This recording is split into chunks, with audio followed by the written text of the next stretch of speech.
O engano está presente do começo ao fim da história bíblica. Ele sempre fez estragos significativos na vida das pessoas, nos lugares onde ele se estabeleceu.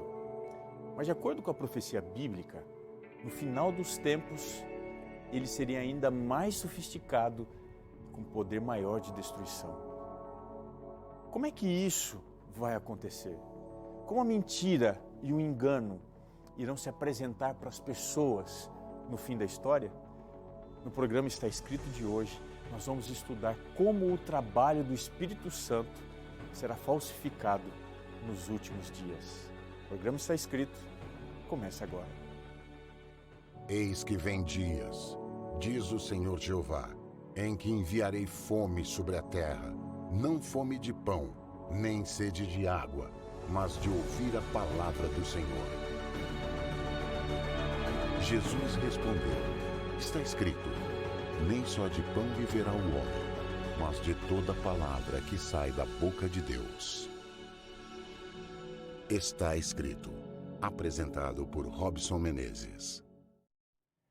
Muito obrigado por abrir aí mais uma vez um espaço na sua agenda para se conectar aqui com a gente, através da TV Novo Tempo, no seu programa Está Escrito, quem sabe também acompanhando através do YouTube, Novo Tempo ao vivo, ou ainda através das redes sociais. Que Deus abençoe você, que nesse instante aqui você perceba a presença do Espírito Santo na sua vida, trazendo para você direção, paz e com certeza aumentando a sua fé em Deus e na palavra do Senhor. A gente, quando pensa no Espírito Santo, pensa nas cartas que Paulo escreveu e tratou desse tema, pensa nos evangelhos, quando Jesus faz a grande promessa do Espírito Santo, mas tem um pouco de dificuldade em associar o Espírito Santo com o último livro da Bíblia, o livro do Apocalipse. O que é que o Apocalipse fala sobre o Espírito Santo?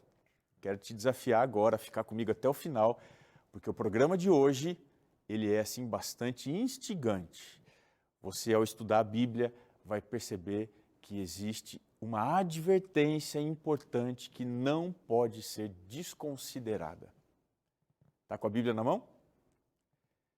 Então me acompanhe aqui no livro do Apocalipse, capítulo 13. Eu quero que você vá a esse capítulo, que é um dos mais enigmáticos do livro do Apocalipse. A partir do verso 11, a gente vai ler o que diz aqui o texto bíblico. Vi ainda outra besta, emergir da terra, possuía 2 chifres, parecendo cordeiro, mas falava como dragão. Exerce toda a autoridade da primeira besta na sua presença. Faz com que a terra e os seus habitantes adorem a primeira besta na sua presença, cuja ferida mortal fora curada. Também opera grandes sinais, de maneira que até fogo do céu faz descer a terra diante dos homens. Seduz os habitantes sobre a terra por causa dos sinais que lhe foi dado executar diante da besta, dizendo aos que habitam sobre a terra que façam uma imagem à besta, aquela que, ferida a espada, sobreviveu. Ele foi dado comunicar fôlego à imagem da besta, para que não só a imagem falasse, como ainda fizesse morrer quantos não adorassem a imagem da besta. E a leitura continua: a todos os pequenos e os grandes, os ricos e os pobres, os livres e os escravos, faz que lhe seja dada certa marca sobre a mão direita ou sobre a fronte, para que ninguém possa comprar ou vender, senão aquele que tem a marca, o nome da besta ou o número do seu nome. E o verso 18, aqui está a sabedoria. Aquele que tem entendimento, calcule o número da besta, pois é número de homem.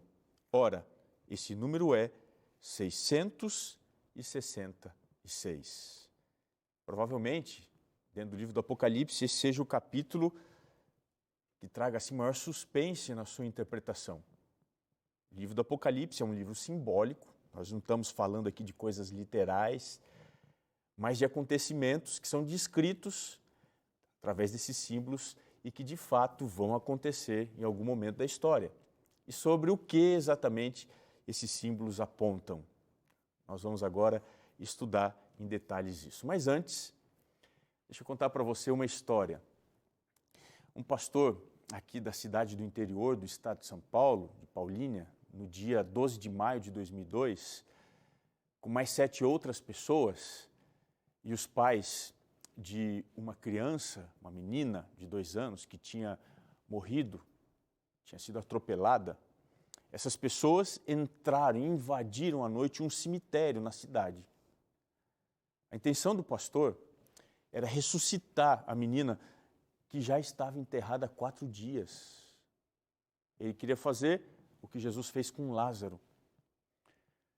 Mas o vigia do cemitério, percebendo aquela movimentação, chamou a polícia e todos ali foram presos em flagrante. Eles foram julgados por violação de túmulo, danos ao patrimônio público e vilipêndio a cadáver. Esse último crime é inafiançável, por isso eles pagaram a pena completamente. Na Bíblia, a gente encontra algumas ações de milagres que demonstram que, às vezes, até mesmo as pessoas são movidas pela loucura para experimentar esses milagres. É muito comum hoje as pessoas e diversas denominações religiosas estabelecerem o sobrenatural como sendo a prova da ação de Deus através do seu Espírito. Para muita gente aí, se a igreja não faz milagres, se o pastor ele não faz coisas extraordinárias, se o cooperador não é sapato de fogo, essa igreja não tem o poder, não tem a presença do Espírito Santo. Mas preste atenção no que eu vou te dizer. Os milagres não foram a coisa mais importante que Jesus fez. Os milagres, dentro do Evangelho, eles tinham uma função, que era comprovar, certificar, atestar que o discurso de Jesus era verdadeiro. Os 35 milagres que os evangelhos eles mostram, eles comprovavam que Jesus era exatamente aquilo que ele dizia ser. Jesus, de fato, ele oferecia aquilo que ele era. Quer ver só? Ele disse assim: eu sou a ressurreição e a vida. Você se lembra isso? Lembra disso? Para comprovar que ele era a ressurreição e a vida, ele ressuscitou pessoas. Jesus disse: eu sou o caminho, a verdade e a vida. E para que as pessoas entendessem que ele era o caminho, ele curou aleijados para que eles pudessem andar pelo poder da palavra de Cristo. Ele também disse assim: olha, eu sou a luz. E para que as pessoas entendessem que era verdade o que ele dizia, ele curou os cegos. Ele disse assim: eu sou o pão da vida. Para que as pessoas entendessem isso, ele multiplicou os pães. Veja, no contexto religioso, hoje, o milagre se tornou a confirmação de fé e não da identidade de Deus. Desvirtuaram o sentido do milagre hoje. Hoje, se o milagre acontece, ele tem apenas o objetivo de mostrar para as pessoas que foram beneficiadas e para as demais testemunhas a pessoa de Deus, Jesus Cristo e do Espírito, que ele é aquilo que ele oferece. O poder de Deus, ele trabalha para nos ensinar sobre quem Deus é, para a gente entender o ser de Deus, a existência de Deus. O que os milagres nos ensinam é que o mais importante de tudo é aquilo que Deus pode fazer. Isso deve ser entendido. Aquilo que Deus pode fazer é um significado, é uma comprovação, um selo do fato daquilo que Ele é. Portanto, mais importante do que o que Deus pode fazer é aquilo que Ele é. Ele é o caminho, Ele é a verdade, Ele é a vida, Ele é o pão da vida, Ele é a porta, Ele é a ressurreição, Ele é a vida, Ele é o bom pastor. O Apocalipse, ele profeticamente, ele antecipa na sua revelação a condição que as pessoas estariam vivendo nos últimos dias. É como se o Apocalipse estivesse olhando para hoje e apresentando para a gente uma perspectiva religiosa que está desfocada daquilo que é certo e está focada apenas no tema do poder de Deus e não na busca sincera de um relacionamento íntimo com Deus. Ao apontar esse poder, o texto que nós lemos aqui, ele descreve 4 realidades ligadas a uma contrafação, a uma imitação do poder de Deus que vai existir e, portanto, existe nos últimos dias que nós vivemos. São 4 perguntas que a gente tem que fazer sobre o poder que é apresentado, descrito aqui no capítulo 13 do Apocalipse. Primeira pergunta: quem é esse poder? Então vamos à Bíblia aqui relembrar o que nós lemos. Verso 11 diz: vi ainda outra besta emergir da terra, que possuía 2 chifres, parecendo cordeiro. Olha só que interessante. Parecendo cordeiro. Mas de fato, falando como dragão. Quem é esse poder? Primeira pergunta. Ele é um poder ilusionista. Por que ele é ilusionista? Ele engana. É como se fosse um mágico. Esse poder aqui, ele contrafaz a realidade. Ele parece uma coisa, mas ele é outra, completamente diferente. Ele parece cordeiro, parece que é um poder que está relacionado com o Evangelho, parece ser um poder que vem do próprio Cristo, mas quando ele abre a boca, ele fala como dragão. Ele demonstra que ele é uma farsa, que ele não vem de Cristo, mas vem do inimigo de Cristo, Satanás. É aqui que ele tropeça, é aqui que ele cai, é aqui que ele se revela. Ele fala como dragão. Olhando para esse poder aqui, você tem certeza que os sinais que ele apresenta são de Deus, são de Jesus, são do Espírito Santo. A palavra aqui parecer, na língua grega, indica que é um poder similar em aparência e em caráter. Ouvindo esse poder falando, você percebe que a sua fala não vem de Cristo, ela não vem do Espírito Santo, mas ela vem do próprio diabo. Como é que eu posso atestar isso? Apocalipse 12, 4. Diz literalmente assim, acompanha a leitura. A sua cauda arrastava a terça parte das estrelas do céu, as quais lançou para a terra. Observe aqui, o dragão com a sua cauda, o símbolo aqui é de ensino. Os ensinos do dragão, que é o próprio diabo, ele arrastou, ele enganou e lançou por terra, trouxe para a terra a terça parte dos anjos do céu. Agora observe que esse poder do capítulo 13, o verso 11, ele trabalha exatamente como o dragão, enganando. E ele faz isso através da realidade dos sentidos.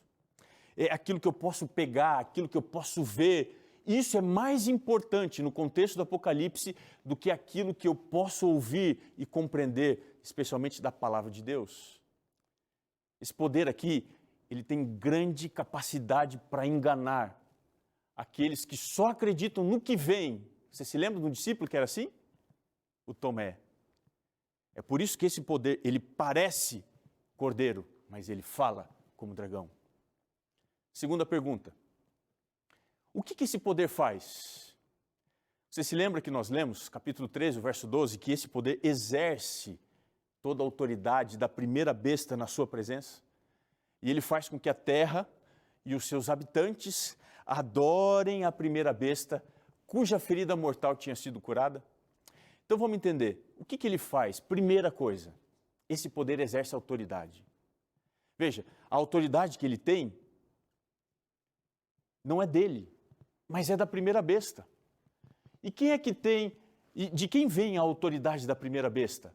Leia comigo para você tirar a sua própria conclusão. Capítulo 13, o verso 12, diz assim: e deu-lhe o dragão o seu poder. Aqui estamos lendo a primeira besta. O dragão deu-lhe o seu poder, o seu trono e grande autoridade. De quem vem a autoridade e poder da primeira besta? É do dragão, é do diabo. Essa autoridade aqui é capaz de atrair grandes multidões, porque é um poder sobrenatural. Esse poder atrai especialmente aqueles que habitam sobre a terra. É o que diz ali o capítulo 13, o verso 12. A pergunta é, quem são esses que habitam sobre a terra? O Apocalipse responde. Capítulo 13, o verso 8 diz assim: e adorá-la-ão todos os que habitam sobre a terra. Quem são esses? São aqueles cujos nomes não foram escritos no livro da vida do Cordeiro. Preste atenção. Esse poder, ele vai seduzir as pessoas a ponto de levá-las finalmente à perdição. Ele seduz a tal ponto que ele é capaz de romper completamente o relacionamento dessas pessoas com Cristo. Ele atrapalha a influência do Espírito Santo na vida. Esse tema aqui é muito importante, mas se você for olhar por aí, nenhum programa de televisão, nenhum pastor, nenhuma igreja parece que está mais disposto a ensinar sobre isso. Veja, ser seduzido pelo engano tem um resultado catastrófico, significa ser colocado fora da lista dos nomes que estão no livro da vida. O que esse poder faz? Ele engana para destruir. E a pergunta terceira agora que a gente faz: como é que ele faz essas suas obras de engano, destruição? Se você me acompanhar aqui, no capítulo 13, o verso 13, você vai encontrar a razão, ou o modo, a metodologia que ele usa. Verso 13 diz assim: também opera grandes sinais, de maneira que até fogo do céu faz descer a terra diante dos homens. Então, como é que ele faz exatamente isso? Capítulo 13, o verso 13, diz assim, que ele faz descer fogo do céu à terra. Ele opera grandes sinais. Não é um poder simples, não é um poder fraco, é um poder extraordinário. O que significa fazer descer fogo do céu à terra? Existem basicamente aqui 2 episódios na Bíblia que nos ajudam a compreender a indicação da profecia do Apocalipse. Primeira, esse ato de descer fogo do céu à terra é uma alusão, é uma menção quase que indireta ou até mesmo direta ao episódio do Monte Carmelo. Você se lembra? O que aconteceu no Monte Carmelo? O primeiro livro dos Reis aponta que havia 2 altares, capítulo 18, 2 altares, o altar de Deus e o altar de Baal. E diante desses 2 altares há um chamado. Esse chamado está no primeiro livro dos Reis, capítulo 18, verso 24. Diz literalmente assim, olha, preste atenção, capítulo 18, verso 24. E há de ser que o Deus que responder por fogo, esse é que é Deus. 2 altares. Primeiro altar, de Baal. Como era a adoração no altar de Baal? O verso 28 aqui diz que as pessoas que adoravam nesse altar clamavam em altas vozes, se retalhavam com facas e com lancetas. E o verso 29 diz aqui que eles profetizaram. Vá pegando aqui as indicações. Clamavam em altas vozes, muito barulho, se retalhavam, muito sentimentalismo, expressão física de dor e angústia. Verso 29, eles profetizavam. Aqui no texto você percebe que foram 3 horas de culto, baseando-se essencialmente a adoração no sentimentalismo. O que é isso? É um culto com expressões físicas, muito grito, mutilação, esse tipo de coisa. É muito mais importante no altar de Baal do que a adoração baseada pela razão na palavra de Deus. Só que tem um segundo altar, esse altar é do Senhor. E o capítulo 18, verso 30, descreve a adoração nesse altar. Diz aqui o verso 30, Elias restaurou o altar do Senhor. Perceba que a adoração no altar de Deus é de restauração. Mas como é que essa restauração é feita? Verso 32, diz assim, aquelas 12 pedras ele usou e edificou o altar em nome do Senhor. O culto a Deus é de restauração. A segunda característica é de edificação. E o verso 36 dá aqui a razão como que a adoração a Deus é de restauração e edificação. O verso 36 diz assim, segundo a tua palavra, fiz todas estas coisas. Perceba uma coisa, o altar do Senhor, ele está fundamentado na palavra de Deus. Dessa forma, ele promove restauração, edificação de pessoas, das famílias, de um país.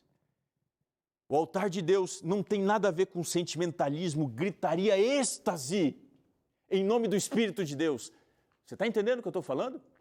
A palavra de Deus aponta isso através da profecia do Apocalipse. Esse é o fogo estranho que vai descer à terra nos últimos dias. Mas tem uma segunda alusão, que a alusão é essa. A alusão ao episódio do Pentecostes. Você se lembra no Atos capítulo 2, o verso 3 e 4? Os discípulos estavam reunidos e apareceram distribuídas sobre eles línguas como que se fossem de fogo e pousou uma sobre cada um deles. E eles ficaram cheios do Espírito Santo e passaram a falar em outras línguas, segundo o Espírito lhes concedia que eles falassem. Fazer descer fogo do céu também é reproduzir de maneira artificial e também de maneira semelhante o poder extraordinário do Espírito Santo nos últimos dias. O que Apocalipse está dizendo é que nesse tempo dos últimos dias nós estaríamos diante de um falso Pentecostes, que promove um falso dom de línguas, que afasta o verdadeiro significado da palavra de Deus, que perverte a ação do Espírito de Deus. Olha o que o Apocalipse está fazendo, ele está exortando, e as pessoas não falam, não explicam sobre isso. E a gente chega aqui na última pergunta, que é a quarta. Para que finalidade esse poder faz isso? O capítulo 13, o verso 14 diz: seduz os que habitam sobre a terra, por causa dos sinais que lhe foi dado executar diante da besta, dizendo aos que habitam sobre a terra, que façam uma imagem à besta, aquela que, ferida a espada, sobreviveu. Qual é o objetivo? O objetivo é por detrás do engano, dessa falsa adoração, esse poder do diabo quer construir uma imagem. Para que propósito? Para estabelecer uma falsa adoração. Para colocar as pessoas num contexto de subserviência a esse poder extraordinário, vivendo uma realidade de falsa liberdade espiritual. É por isso que o verso 15 diz que foi dado comunicar fôlego à imagem da besta, para que não só a imagem falasse, como ainda fizesse morrer quantos não adorassem a imagem dessa besta. Diante dessa última cena do Apocalipse, nós vemos uma imposição de uma realidade espiritual universal. Todos precisarão adorar conforme o engano e a mentira. Nessa êxtase, ou dentro desse êxtase. É por isso que as palavras de Paulo, na carta aos Romanos, capítulo 12, verso 2, são mais atuais do que nunca. Você se lembra o que ele disse? Não vos conformeis com este século, mas transformai-vos pela renovação da vossa mente, para que experimenteis qual seja a boa, agradável e perfeita vontade de Deus. Satanás tem tentado distrair as pessoas do propósito principal do trabalho do Espírito, que é edificar, que é transformar uma vida, que é produzir os frutos do Espírito, e isso usando a palavra de Deus. Hoje, quando se fala do Espírito, se fala de tudo menos da palavra. Parece que o Espírito é como se fosse algum tipo de psicotrópico que se usa para tirar das pessoas o domínio da sua razão, expondo uma loucura que parece ser o objetivo final de muitas pessoas. Deixa eu te dizer, as distrações, de acordo com o livro do Apocalipse, têm um preço alto demais. Por isso que você tem que fazer do seu relacionamento com Deus e com o Espírito um relacionamento baseado na palavra, para edificar a sua vida, a sua família, restaurar as brechas que o pecado abriu. Era o ano de 1971. Um avião decolou na Flórida, nos Estados Unidos, e pouco depois dele ter levantado o voo, alguns minutos depois, uma luz de emergência apareceu no painel. Acontece que aquele avião caiu logo depois. E as pessoas tentaram entender qual foi a razão. Aparentemente, a queda foi resultado de um problema mecânico, Mas quando recuperaram a caixa preta, descobriram que não tinha nada disso. No diálogo entre piloto e copiloto, eles perceberam que a luz que se acendeu no painel, ela foi suficiente para distrair a atenção daqueles dois. Em vez de manterem um avião voando, eles focaram naquele problema e, sem perceber, eles foram diretamente para o chão. Sabe o que está acontecendo hoje? Satanás está acendendo um monte de luz no painel da vida, tirando a nossa atenção do foco. Nosso foco tem que ser a palavra. O Espírito se manifesta na palavra, através da palavra e pela palavra. Se você quer ter o Espírito na sua vida, olhe para a palavra. Porque esse é o instrumento que o Espírito usa para edificar e restaurar. Ali está o altar de Deus, é ali que ele se manifesta, não em um fogo estranho. Eu sei que esse momento difícil, talvez para você que está ouvindo, você tem que tomar uma decisão e eu quero te convidar a fazer isso agora. Quer viver apenas pela manifestação do Espírito na palavra e na sua vida, de acordo com a edificação que Ele quer promover? Então ore aqui comigo. Senhor, nós estamos nesse instante buscando a Ti e ao Teu Santo Espírito. Pedimos que o Senhor nos conduza no conhecimento da verdade e que não sejamos seduzidos pelas luzes que aparecem por aí como fogo descendo do céu à terra. Colocamos a nossa vida em Tuas mãos. Pedimos que o Senhor nos oriente da maneira certa, através da Tua revelação, da Tua palavra. Nós te pedimos isso, orando em nome de Jesus. Amém. Se você quer aprender mais sobre o tema que nós falamos hoje, nós preparamos aqui o guia de estudos Espírito Santo, o Deus dos bastidores. Você tem aqui 15 diferentes lições e temas que vão te ajudar a compreender através da Bíblia qual é a ação do Espírito Santo na sua vida.